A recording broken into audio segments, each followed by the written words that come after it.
네, 우리 금요일에 오신 우리 모든 성도님들을 주님의 이름으로 환영합니다. 우리 한번 옆 사람을 축복하며 우리 고백합시다. 당신은 하나님의 남은 자입니다. 우리 한 번 더 고백합시다. 남길 자를 남깁시다. 아멘. 네, 저와 여러분이 분명 남아야 될 이유가 있고 또 하나님께서 오늘도 또 내일도 또 하나님의 영원한 시한표 속에 남은 자로 부르신 줄 확신합니다. 기도해 주셔서 이번에 우리 서시찰 저희 그 수양회 및 선교 캠프를 잘 다녀왔고 정말 선교 현장 속에서 늘 항상 확인되는 것은 진짜 모든 것이 다 있는데 오직 한 가지가 없는 세상을 시대를 우리가 살고 있다는 것이 느껴져요. 우리가 우리의 환경 속에서도 느껴지지만 또 다른 환경에 가면은 그 느껴지는 게 있잖아요. 처음에는 그 문화권을 보면서 와 하지만은 결국 한 이틀 3일 지나면 뭐가 보이냐면 본질이에요. 본질이에요. 그 가운데요. 어떤 그 한 현장에 딱 갔는데 겉으로 보기에는 멀쩡해요. 정말 멀끔해요. 멀끔한데요. 굉장히 막 신나 있더라고요. 저분이 오늘 뭐 좋은 일이 있나 하더니요. 막 신나게요. 갑자기 쓰레기통 뚜껑을 탁 여시는 거예요. 그러더니 갑자기 거기에 들어가더니 거기 안에 있는 옥수수 있잖아요. 누가 다 먹고 버린 건데 그걸 그 주워다가 막 노래를 부르면서 다시 먹고 있는 거예요. 그러니까 재활용을 하시더라고. 음식을 재활용. 원래 음식은 재활용이 안 되는데 음식을 재활용하시더라고요. 그럼 맛있게 먹고요. 탁 또 버려요. 근데 아무데나 안 버려요. 딱 일반 쓰레기에다 딱 버리시더라고요. 그 다음에요. 옆 칸을 딱 두셔가지고 딱 보니까 음료수가 이만큼 남아있는 컵이 있어요. 그걸 또 막 맛있게 딱 드시고요. 막 노래를 부르면서 또 아무데나 안 버려요. 재활용에다가 다시 딱 넣으시더라고요. 보면서 똑같구나. 그분 역시도 이제 노숙자니까요. 그 가방에 온갖 쓰레기들을 다 담고 가지고 다니시는 누가 봐도 쓰레기인데 이분한테는 인생의 소중한 보물이라. 제가 보면서 그 한 사람이 참 가난하다, 불쌍하다 이게 보이는 게 아니라 다 있는데 없는 것 오직 한 가지. 그분도요. 결국 자기도 해결할 수 없는 운명 속에 빠져 있겠죠. 우리도 그러지 않습니까? 내가 마음대로 선택할 수 있는 게 얼마나 많습니까? 근데 저는 많지 않더라고요. 카페 가면은 아메리카노, 카페라떼, 좀 먹어봤자 바닐라 라떼, 점심시간에 김치찌개, 된장찌개 이 정도 선택이지 내 인생에서 선택할 수 있는 게 그리 많지 않더라고요. 여러분 원하는 집 여러분 마음대로 선택할 수 있습니까? 아니면 여러분 자녀, 여러분 남편 마음대로 선택할 수 있습니까? 불가능해요. 거의 불가능해요. 그저 우리가 선택할 수 있는 유튜브에서 뭐 볼까 이 정도지 내 인생의 제일 중요한 흐름은요 바꾸지는 못해요. 그래서 이번 3박 4일간의 여정을 통해서 또 목사님들과의 그런 교제를 통해서 또 시대의 현장을 보면서 하나님께서 저와 여러분에게 주신 특별히 남은 자의 그 복음을 회복하기를 주님의 이름으로 축복합니다. 그래서 반드시 남은 자에게 필요한 치유가 있어요.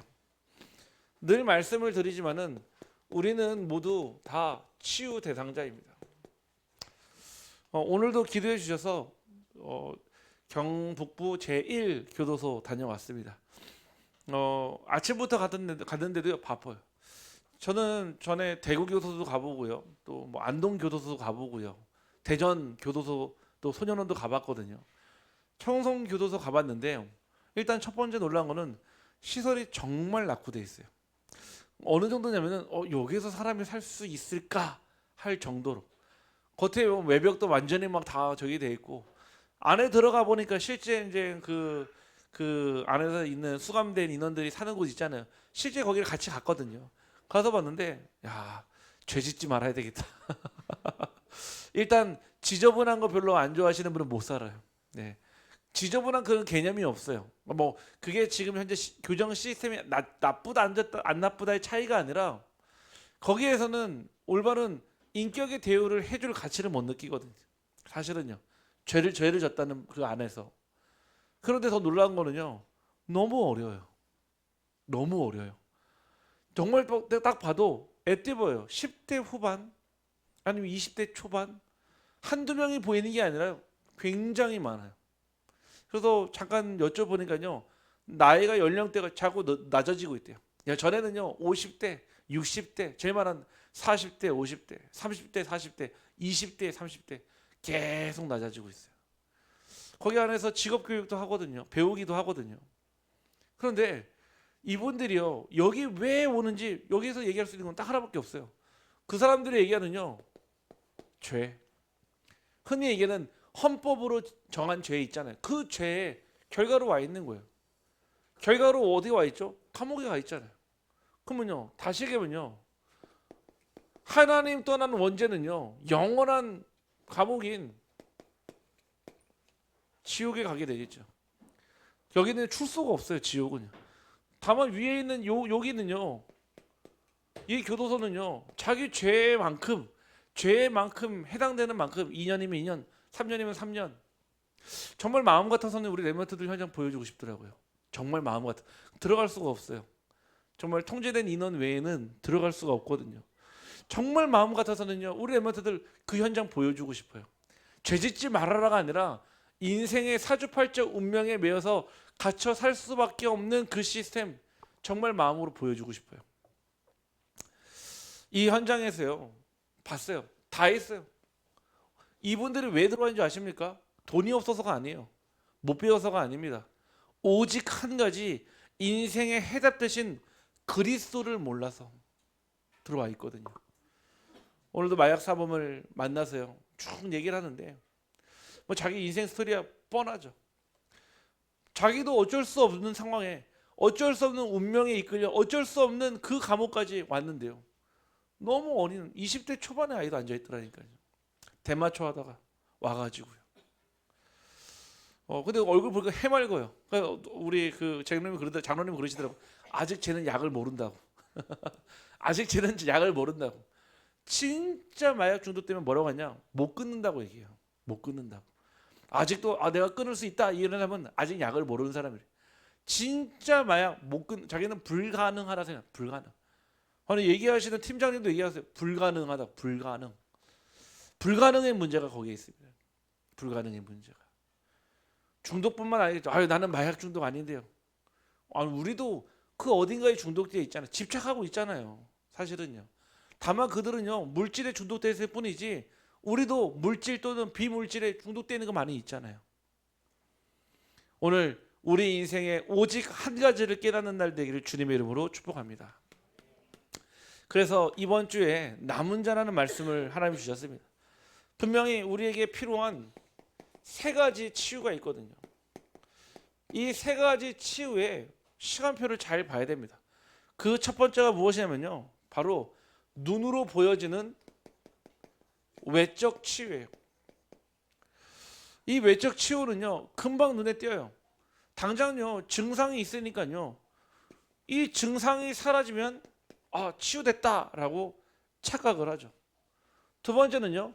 계속 꾸준히 일어나는 현상이 있는데 그 현상이 멈추게 되면 치유됐다라고 또 착각합니다. 그리고 결핍의 문제가 있었는데 그 결핍이요 충족이 되고 만족이 되고 되니까요 그 문제가 해결됐다라고 착각을 하는 거예요. 결국 이 모든 것은요 기준이 무엇이죠? 눈으로 보여지는 것이에요. 우리가 복음을 가지고도요 이런 실수를 할 때가 참 많이 있어요. 눈으로 보여지는 현상, 눈으로 보여지는 증상, 눈으로 보여지는 그 결핍이요 채워지고 사라지고 없어지면요 치유됐구나 라고 착각해요. 그런데 실제로 보면요 아니에요. 그냥 지나갈 뿐이지요 다시 또요 증상과 현상과 결핍은요 또 똑같이 일어나요. 다른 형태로요.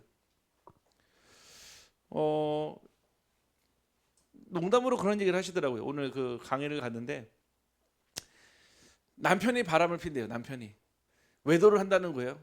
그래가지고요 도박을 하겠대요. 도박. 왜냐 남편이 자꾸 외도를 하니까요. 도박을 가르쳐 주니까요 이제 남편이 외도를 안 하더라는 거예요. 그런데 이 도박 중독에 빠지니까요 이제는 집에 안 들어오고요 내내 항상요 그 도박장에 가 있는 거예요. 그 도박을 치료하려고요 마약을 권해줬다는 거예요. 그 마약을 하니까요 이제 도박 안 해요. 근데 어디에 빠져요? 완전 마약에 빠져서 인생이 무너졌다는 거예요. 농담으로 그런 얘기를 하는 거예요. 결국은요, 중독을요 또 다른 중독으로 메꾸는 거예요. 우리가 진짜 이 오직 한 가지 답이 없으면 있잖아요. 신앙 안에서도요 자꾸요 뭐하냐, 바꿔치기 하는 거예요. 복음으로 자꾸 바꿔치기 하는 거예요. 분명 복음 맞는데 그 복음 말고요, 어떤 복음이요? 정말 내 삶에 해답되신 그리스도, 내 삶에 정말 정답되신 그리스도, 내 삶에 날마다 응답되는 그 그리스도, 그게 내게 체험 안 되면 있잖아요, 우린 나도 모르는 사이에 자꾸 뭐냐, 바꿔치기예요. 자꾸 전에는 뭐 이랬다가 자꾸 다른 모습으로 치유받는 것처럼, 치유되는 것처럼요. 아닙니다. 여러분들 그 있잖아요, 몸에요 알러지 딱 생기잖아요. 그러면 이 알러지가 어떻게 하냐, 몸에 옮겨다녀. 근데 원래는 팔에 있었는데 없어졌다, 낫습니까? 등에 생겼는데요, 새롭게 생긴 게 아니에요. 여기 있는 알러지가 옮겨간 것 뿐이에요. 우리가 신앙생활 하면서요 근원을 치유하는 그 근본으로 들어가야 되는데 근원은 치유하지 않고요 급급해요. 증상만 빨리 해결되기를, 또는요 이 현상만 빨리 해결하려고요 눈에 보이는 것만 바꾸는 거예요. 눈에 보이는 것만. 그래서 대부분 많은 사실은 교회들이요 무엇을 하냐면은 시스템을 만들어야 되는데요 프로그램을 만들고 있어요. 이게 다른 말이에요. 시스템과 프로그램은 다릅니다. 프로그램은요 무엇이 들어가면 동기와 목적이 들어가요. 아니 만약에 공부를 하려고 하면 어떻게 되죠? 그 아이에게 공부를 할 수 있도록 시스템을 만들어줘야 돼요. 시스템이라는 얘기는요 시간이라는 개념도 있고요, 장소에 대한 개념도 있고요, 그리고 공부해야 될 내용, 컨텐츠에 대한 내용도 있거든요. 그런데요 공부의 프로그램 속에 집어넣어 버리잖아요. 우리 잘 알고 있죠. 어디죠? 구몬수학. 우리 잘 알고 있잖아요. 그런 학습지가 나쁘다는 게 아니에요. 학습지의 프로그램 속에 넣어놓으니까 어떻게 되죠? 결국 피아노 뒤에서 막 수백 장씩 나오잖아요. 제 얘기하는 거예요, 제 얘기. 막 감추다 보다 막 터져 나가니까요. 왜 그냥 버리면 되는데 버리면 안 된다는 생각 가지고 있으니까요. 피아노 뒤에 자꾸 숨겨놓은 어느 날 막 삐져 나오더라고요. 삐져 나와. 네, 그 있잖아요, 빨간 펜 막 이런 거. 그거 제가 욕하는 거 아닙니다. 교재 너무 좋아요. 시스템을 만들어준 게 아니라 프로그램을 만들어주니까요 자기 수준에 맞지 않는 거를 계속 하니까 뭐가 돼요? 오버가 돼버려요. 교회도 마찬가지입니다. 여러 가지 프로그램을 붙잡아 놓고 만들어 놓고요 성도들 붙잡아놔요. 그러면요 뭐 처음에는 뭐 되는 것 같아요. 사진 찍고요, 뭐 행사하고요. 뭐가 안 남습니까? 시스템을 통해서요 여러분과 같은 제자가 안 남아요. 예수님은요 무리와 제자와 함께 다니셨어요. 그런데 항상요 메시지를 누구한테 주셨습니까? 무리가 아닌 제자에게 주셨어요. 설교는 다 들을 수 있어요. 메시지하고 설교는 다릅니다. 메시지는요 하나님의 분명한 계획과 시간표와 뜻이 들어가 있어요. 프로그램을 계속하면요 무리는 와요. 혹시 교회 이득 볼 게 있나? 교회 와서 그 외로운 감정도 좀 사그러 들기도 하고요. 뭔가 교회 오면요 소속감도 생기고요. 뭐 좀 하는 것처럼 보이고요. 그걸로 인생 문제가 해결되는 게 아니에요. 진짜 복음이 내 안에, 정말로 그 복음이 내 안에 복음화될 수 있도록, 개인화될 수 있도록 도와주는 시스템이 필요해요. 그래서요 오늘 주모님도 계속 얘기했지만요 다락방을 계속 말씀을 드리는 이유가, 다락방을 하든지 다락방을 받든지 이 말씀은요 결국 개인화의 시스템 속으로 들어가라는 거예요. 내가 다락방을 계속 받아요. 언제까지 받아야 될까요? 10년, 20년, 30년, 40년 받아야 될까요? 아니에요. 여러분들이 다시 나눠줄 수 있는 재생산의 시스템이 만들어요. 다락방은 프로그램이 아니에요. 다락방 합시다 앉혀놓고 보고 편집 펴놓고요 그냥 그 프로그램을 돌리는 게 아니라니까요. 개인화의 시스템이에요. 만남을 살리는 팀 사역의 시스템이에요. 이 다락방 전도 운동은요 미션은 가정을 살리는 하나님의 시스템이에요. 결국 뭐가 나옵니까? 재생산. 반드시요 시스템 뒤에는요 재생산이 나와요. 우리 프로그램이 아닌 하나님의 시스템을 응답받기를 주님의 이름으로 축복합니다. 그러면서요 내 안에 눈에 보이지 않는 내적 치유도 일어납니다. 여러분들이요, 눈으로 보여지는 이런 증상과 현상, 결핍의 문제가 있겠죠. 근데 그것보다 더 중요하게 여러분들이 24 하면서 사실은 잡혀 있을 수 있는 치유가 무엇이면 내적 치유예요. 그 첫 번째가요, 무엇이냐? 내 안에요, 내면에 갈등이 있어요. 그 내 안에 다른 사람한테 얘기할 수는 없지만은 내 안에 끊임없이 계속 부딪히는 내면의 갈등이 있어요. 때로는요, 그게 내 안에 양심으로 부딪혀지기도 합니다. 양심으로. 우리에게 주신 그 양심은요, 하나님이 역사하시는 성령의 도구가 될 뿐 아니라 이 양심이요, 잘못 인도받게 되면요, 내 안에 내적으로 양심이요, 자꾸 무슨 일이냐, 오류가 생겨요. 오류가요. 그러니까 잘못된 기준을 가지고 양심을 넣으니까요, 이 착각이 되는 거예요. 사람마다 다 가지고 있는 무엇이 있죠? 가치관이 있잖아요. 분명히 영과 혼과 육이 있다고 그랬잖아요. 영과 혼과 육은요, 구별되어 있어요. 히브리서 4장 12절 말씀에도 하나님의 말씀이 혼과 영과 육을 찔러 쪼갠다고 되어 있습니다. 우리 안에, 내 안에 내면의 갈등이 있어요. 말을 못하는데요, 속으로 끙끙 앓고 있는 거 있잖아요. 그게 돈 문제인가요? 안 그렇거든요. 사실은 내면에 요 문제들이에요. 내적 치유를 받아야 될 현장이에요. 저는요, 저도 올해로 30년 넘게 계속 이 복음 속에 있었거든요. 복음 들으면서요, 언제가 제일 답답했냐? 머리로는 이해가 되는데요, 마음으로는 이해가 안 되는 거예요. 야, 이게 얼마나 답답한지요.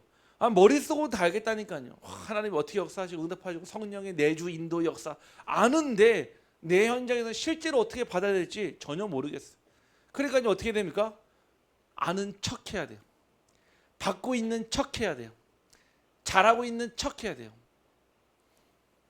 그러니까요, 주변에도 속죠. 제가 되게 잘 속였거든요. 그래서 제가 가면을요, 한 4개씩 들고 다녔어요. 4개.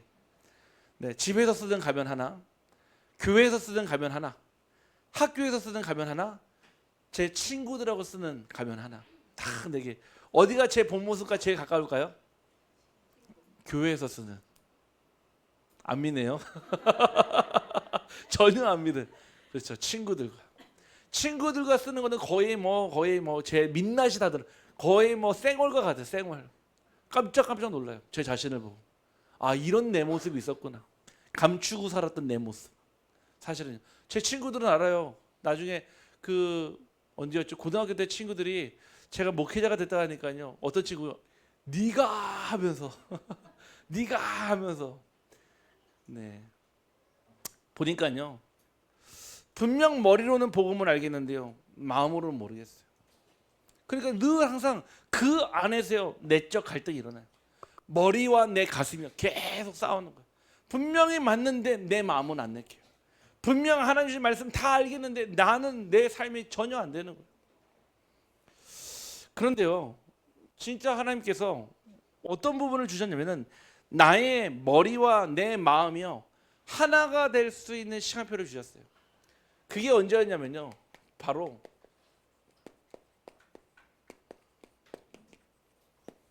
잃어버린 현장을 회복했을 때예요. 현장이라고 하면은 다 여러분들 현장에 있잖아요.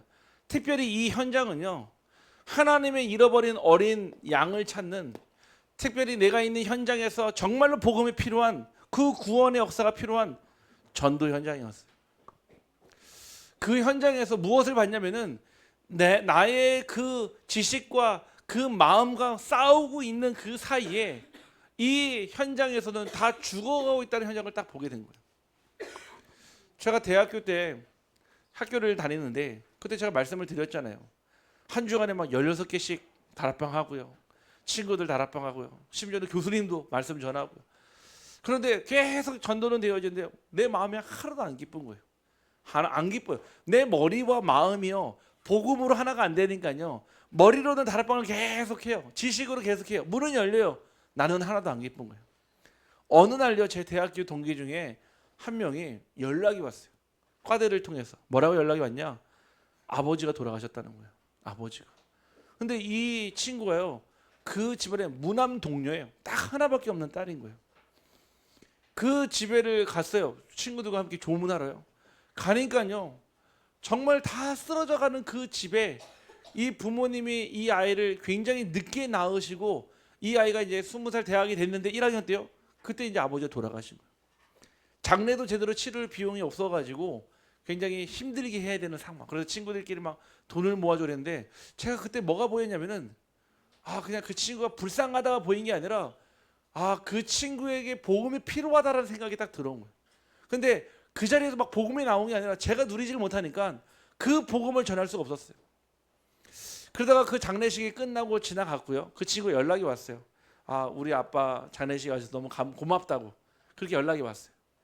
그때 딱 저희 학교에서 뭐가 있었냐면은 그림 페스티벌이라고 대학생들이 모여서 1년에 2번 가을과 봄에 친구들을 초청해서 복음을 전하는 생명 초청 축제의 날이 있었어요. 저도 모르게 그 친구한테 그 얘기를 한 거예요. 너 혹시 그때 우리 학교에서 이 행사하는데 너 올래 하는데, 이 친구가 전혀 거부감 없이 그래 알았어 하고 대답을 한 거예요. 그래서 제가 집에 와서 얼마나 후회했는지 내가 왜 그 말을 해서. 그날요, 그림 페스티벌 하는 날 그 친구가 왔어요. 그 친구는 제가 뭐 연주하는 줄 알고요, 꽃다발을 사가지고 온 거예요. 꽃다발을 제가 사줘야 되는데. 근데 그 친구가 그날 참여해서요, 복음을 듣고요, 찬양으로 마음의 문이 열리고요, 그리스도를 나의 주인으로 영접했어요. 진짜 하나님의 자녀가 됐어요. 그러면서 저한테 그 꽃다발을 전달하면서 자기 인생의 최고의 선물을 받았다는 거예요. 자, 제가 그 얘기를 딱 듣는데 충격받았어요.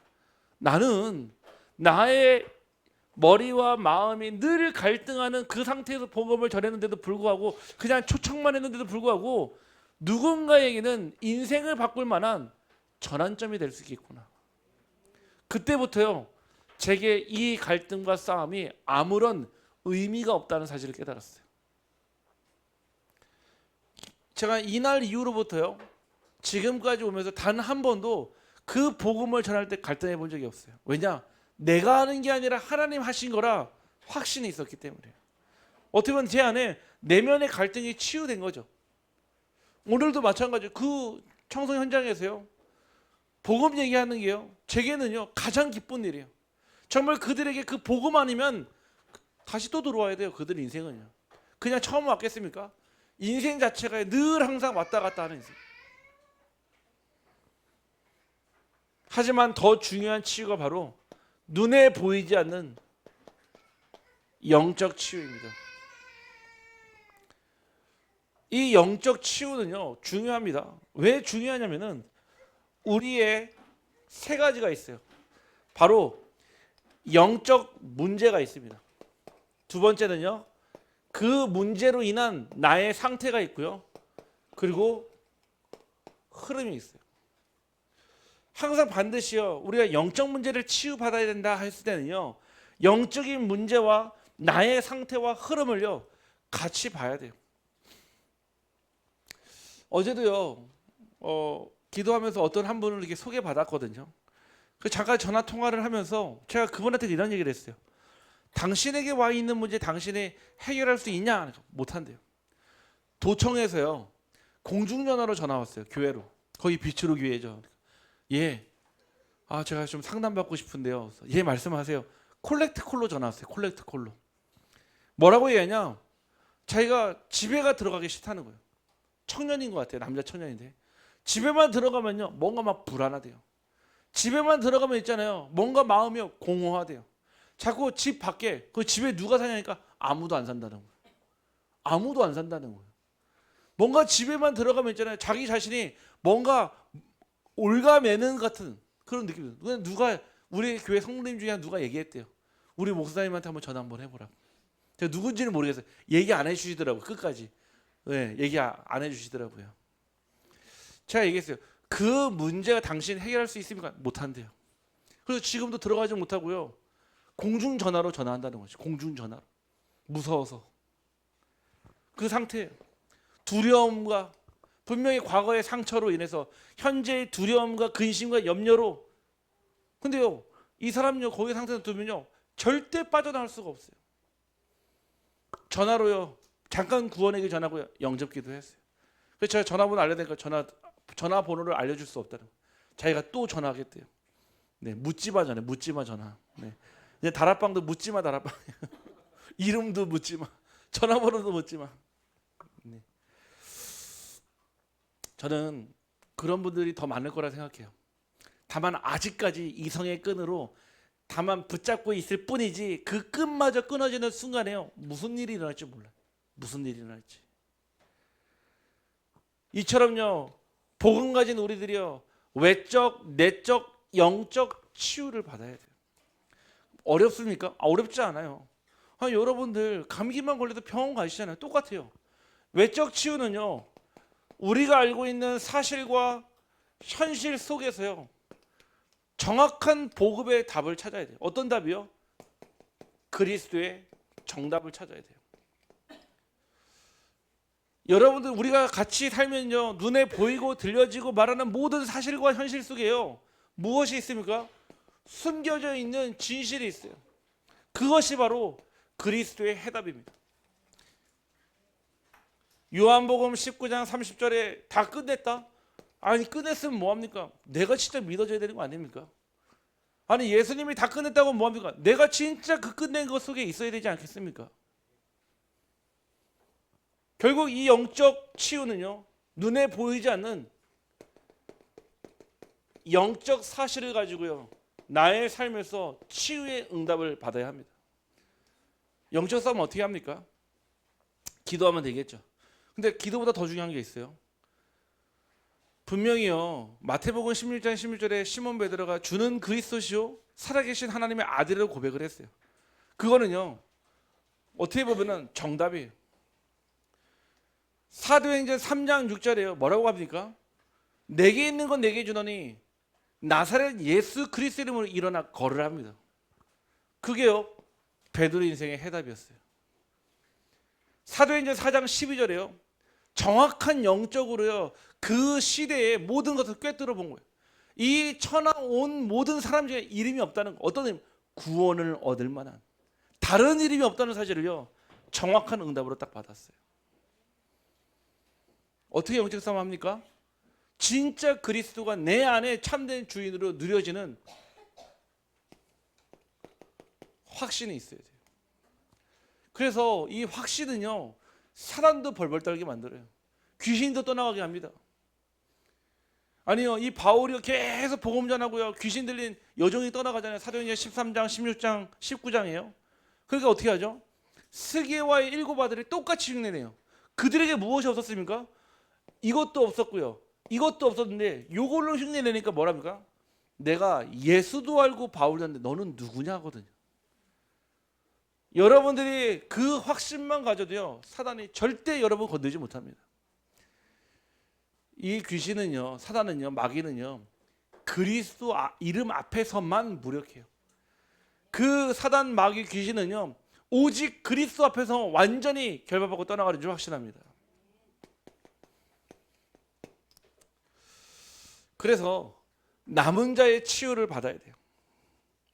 오늘 말씀에 보니까요, 말씀 묵상을 계속 하는데요, 딱 제게 부딪혀 온 단어가 바로 이거예요.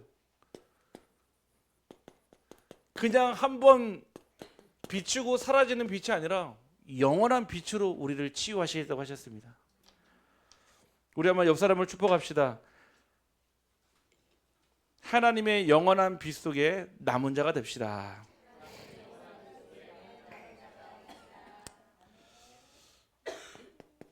앞에 내용을 보니까요, 예수님께서요, 세상의 빛을 얘기합니다. 세상의 빛이 이사야서에, 이사야 선지자가요, 세상의 빛을 말합니다. 이 세상의 빛은 어떤 빛이냐? 바로 영적 존재에게 도달하지 못하는 빛이에요. 즉 외적 치유할 수 있어요. 어디에서? 종교에서 가능합니다. 외적 치유 가능해요. 무속인들도 할 수 있어요. 그러니까요, 무속인들 앞에서요, 돈 갖다 바치면서요, 자기 인생의 운명을 맡기잖아요. 가능해요. 귀신의 역사가 있습니다. 내적 치유 가능합니다. 명상운동하고요, 기운동하고요, 같이 모여서요, 자기 상처 얘기하고요, 간단해요. 요즘에 그 뭐라고 하죠? AA나 GA 또 NA 있어요. 뭐냐면은 익명의 그 도박 중독자 모임, 익명의 알코올 중독자 모임, 익명의 마약 중독자 모임이에요. 이런 자조적 모임이라고 그래요. 스스로 돕는 거예요. 의사나 아니면은 전문가가 와서 도와주는 게 아니라 그들끼리 모여가지고요. 그들끼리 같이 얘기 나누면서요. 서로 위로받고 서로 힘주고 하는 그게 있어요. 그게 이제 12단계 12 스텝으로 해가지고 나는 첫 번째 나는 이 문제 앞에 마약 앞에 전적으로 나는 무기력하다부터 시작해가지고 절대자의 힘이 필요하다. 마지막에는 나도 치유받아서 다른 사람들에게 이 증거를 하겠다. 이런 스텝이 있거든요. 전 세계적으로 똑같이 하는. 이 자조적 모임을 하면서요. 무엇을 하냐면요. 같이 얘기 나누거든요. 울고요. 막 웃고요 하면서 치유돼요. 내면의 문제도 치유가 된다니까요. 종교를 통해서 기운동, 명상운동을 통해서 나 자신을 발견하면서 뭔가 긍정적 에너지를 발견하면서요. 관계 회복되면서 된다니까요. 뭐가 안 되냐? 이게 안 되는 거예요. 근원이 치유가 안 되는 거예요. 그래서 이 세상의 빛은요. 태양의 빛이고 달의 빛도요. 절대 영적인 존재까지 도달할 수가 없는 빛이라는 거예요. 19절 말씀이에요. 다시는 낮의 해가 내 빛이 되지 아니하며 달도 내게 빛을 비추지 않을 것이요 그랬거든요. 해의 빛도 달의 빛도 세상의 빛은요. 절대로 그 영적인 존재 영혼에게요. 답을 줄 수가 없습니다. 대부분요. 사람의 지혜와 또 위로가 있거든요. 이걸로 치유받는 게 아니에요. 아무리 내가 공감해 준다고 해서 치유됩니까? 남편이요. 아내를 아무리 사랑해도요. 그 아내의 영적 문제를 치유해 줄 수가 없어요. 내 자녀의 드러난 영적인 문제를요. 아무리 그 부모가요.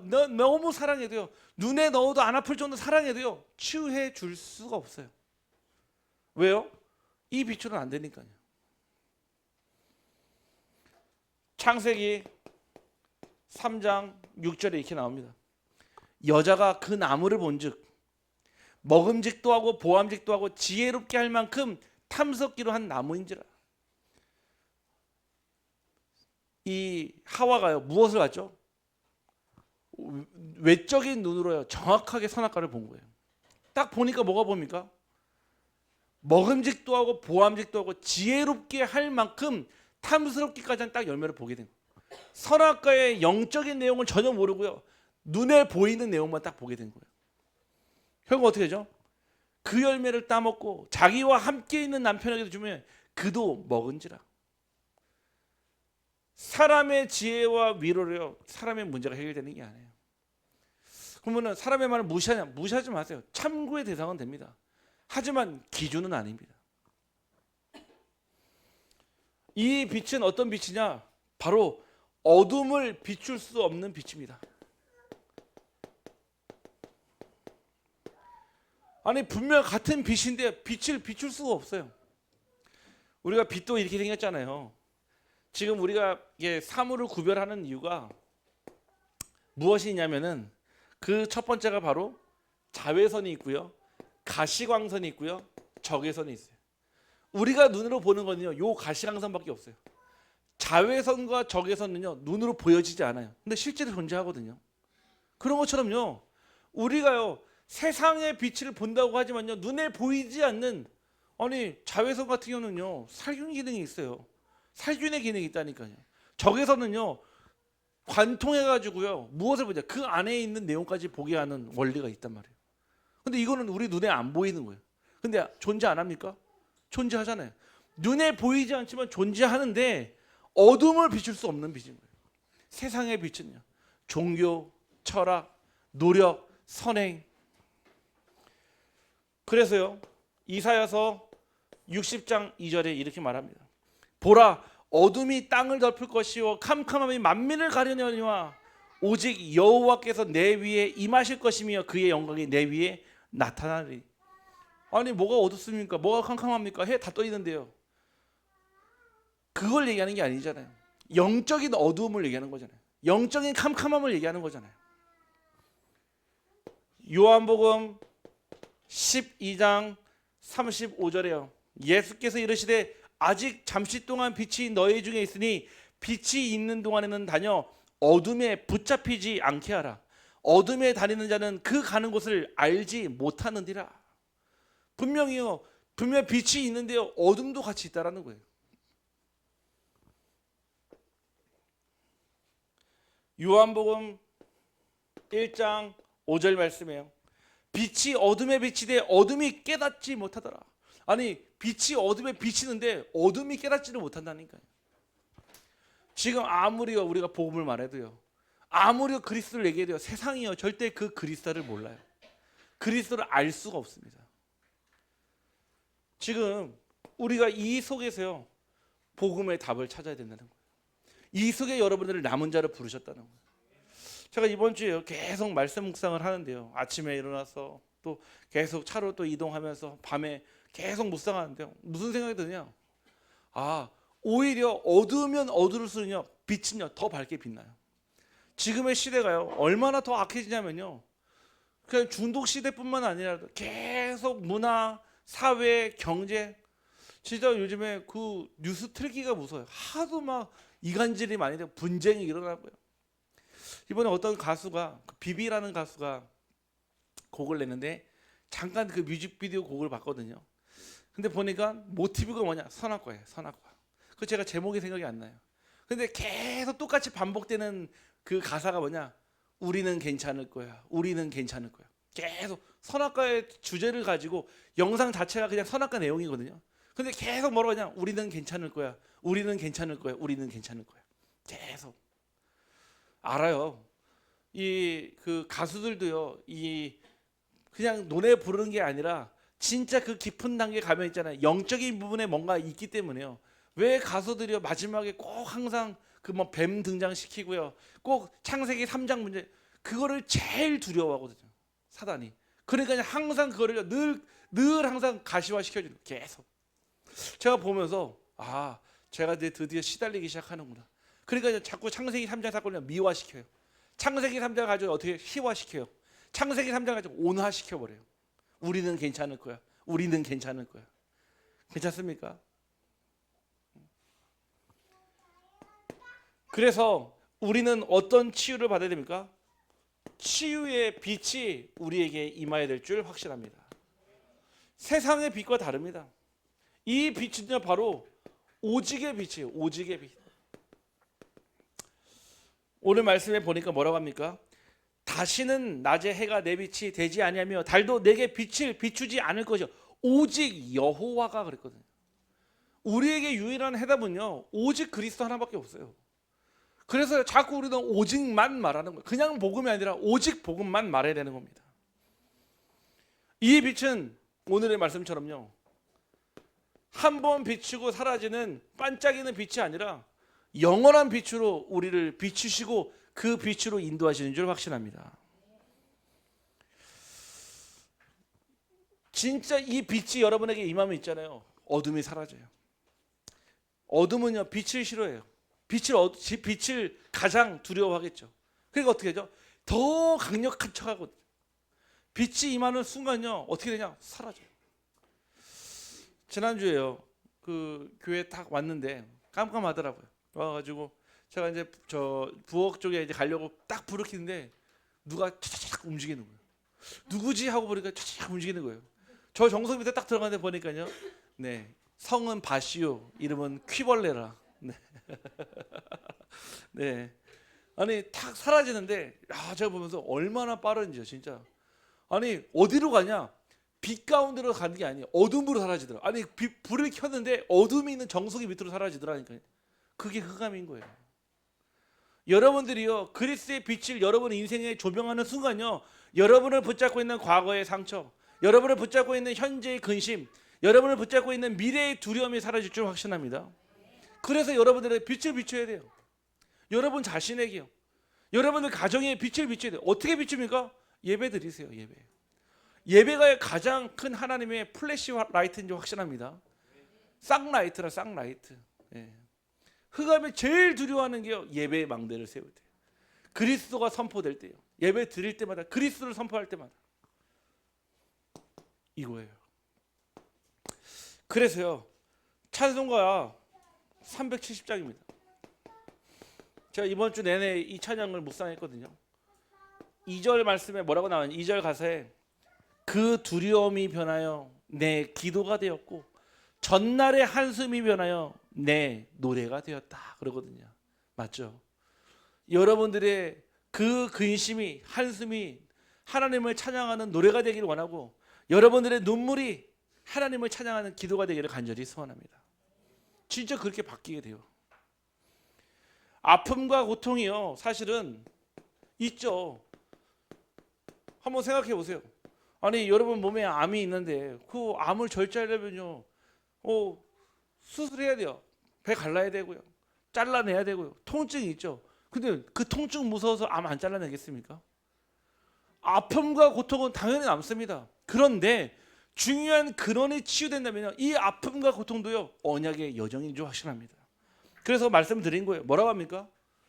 실수해도 되고요. 낙심할 때도 있어요. 실패할 때도 있어요. 그래야지 찾잖아요. 내가 다른 것을 붙잡고 내가 망할 것을 붙잡고 있어. 그거 발견해야 될 거 아니겠습니까? 아니 통증이 없는데 어떻게 내가 어디 아픈지 압니까? 아파야죠. 통증이 있어야죠. 거기에서 그 원인을 치유하고 근원을 치유할 거 아닙니까? 그래서요. 아픔과 고통은요. 저는 뭐라고 생각하냐? 목적이 있는 여정이라고 생각합니다. 아플 때는 아파야 돼요. 그렇죠. 또 낙심할 때는요. 확실하게 낙심해야 됩니다. 그래야죠. 다시 돌아올 수 있어요. 오늘도 그 청성교도소 갔는데 그런 얘기를 하더라고. 뭐냐? 바닥 찍었습니까? 하더라고. 바닥. 한번 우리 옆 사람을 한번 인사합시다. 바닥 찍었습니까? 네. 네. 정상 바닥을 친다 하더라고요. 바닥을 쳐야지 반등이 있는 거예요. 내가 바닥을 안 쳐보면 있잖아요. 뭐를 모르냐? 내가 어디까지 내려가는지를 모르는 거예요.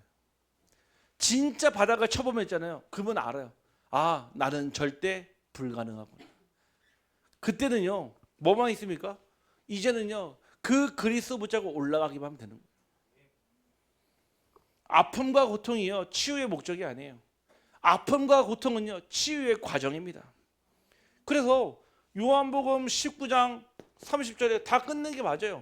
다 끝냈는데 왜 아픔과 고통이 남아 있습니까? 그것은요. 과정이에요, 과정. 분명히 치유되는데 내게 남아 있는 그 아픔과 고통을 넘어서 무엇을 해요? 하나님이 주시는 기쁨과 감사함으로 들어가는 과정이 될 줄 확신합니다. 그래서 저도 마찬가지예요. 누구도 사람은 실수합니다. 실패하기도 해요. 낙심하기도 하고요. 실망하기도 합니다.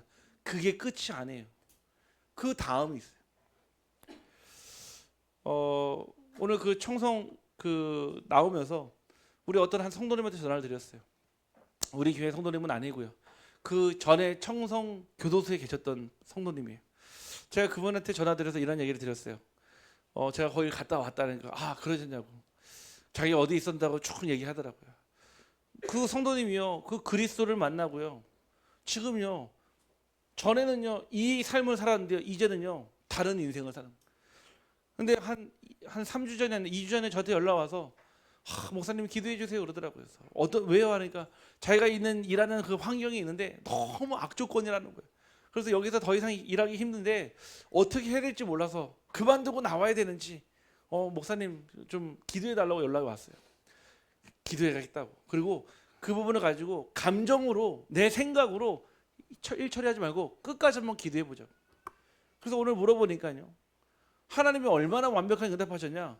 딱 자기가 일할 수 있는 그 환경과 조건을요. 그 회사 사장님이 듣고요. 그거를 반영해가지고요. 싹 바꿔주신 거예요. 저한테 뭐라고 문자가 왔냐면은 제가 그대로 한번 읽어드릴게요. 목사님 기도로 함께해 주셔서 진심으로 감사합니다. 제가 염려했던 환경과 상황들이 제 힘이 아닌 하나님의 방법으로 하나씩 풀려가는 것을 보며 감사함을 느낍니다. 교도소 사역 위에 하나님께서 황금어정의 문을 활짝 여시도록 함께 계속 기도하겠습니다. 연락 왔어요. 바뀌었잖아요. 근심과 걱정이요. 무엇을? 기쁨과 감사로 바뀌어요.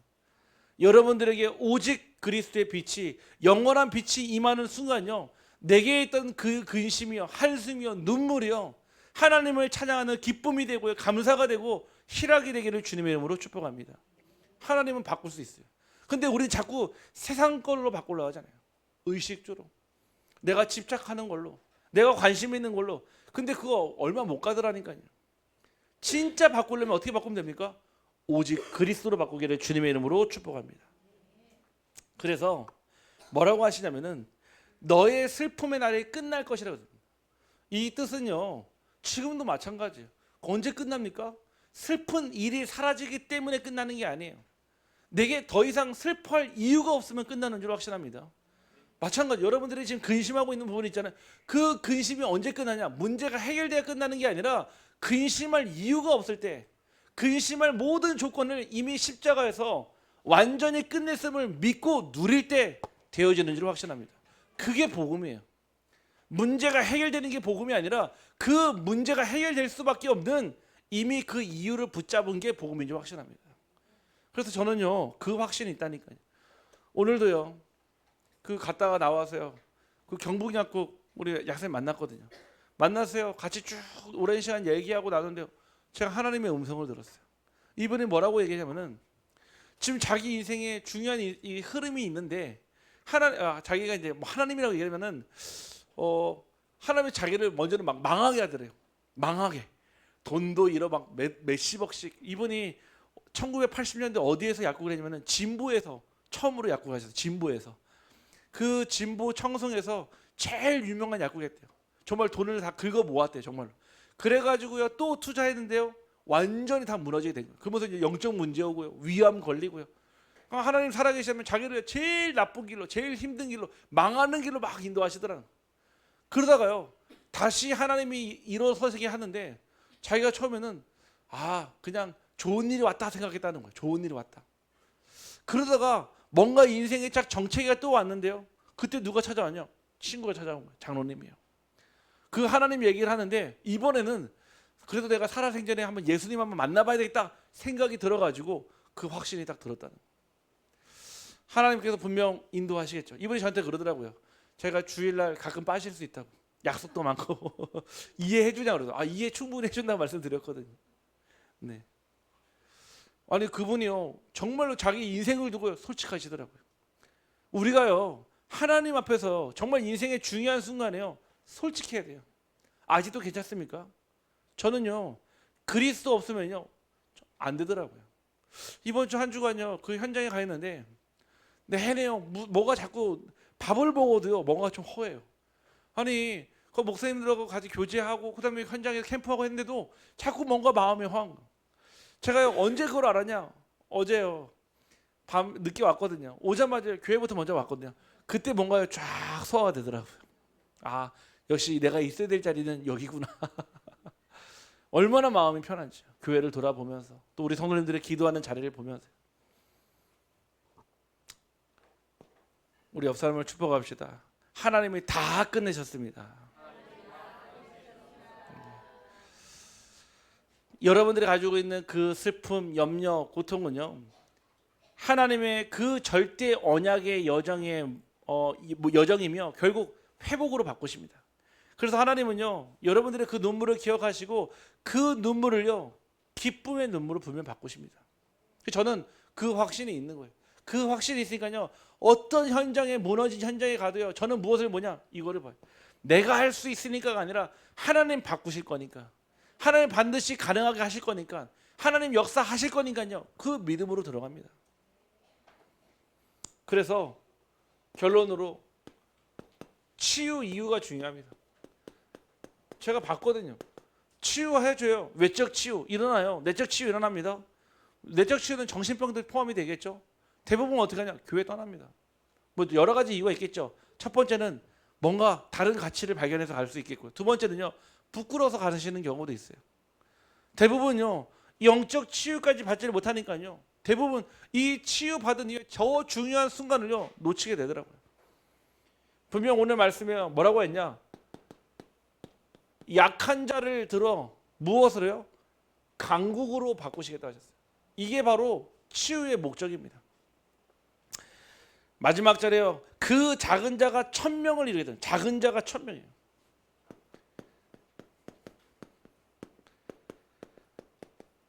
저와 여러분이요 오직 예빛 영원한 빛이 없을 때는요 약한 자였고 작은 자일지 몰라도요 하나님은 저와 여러분을요 천명을 이루고 강국을 이루어서 무엇을요?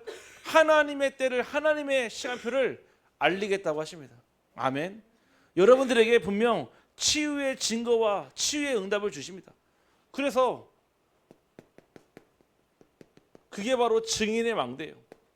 혹 여러분들에게 외적, 내적, 영적 치유를 주시거든요. 이유가 있어요. 여러분 이제 아유 잘 먹고 잘 살아라가 아니에요.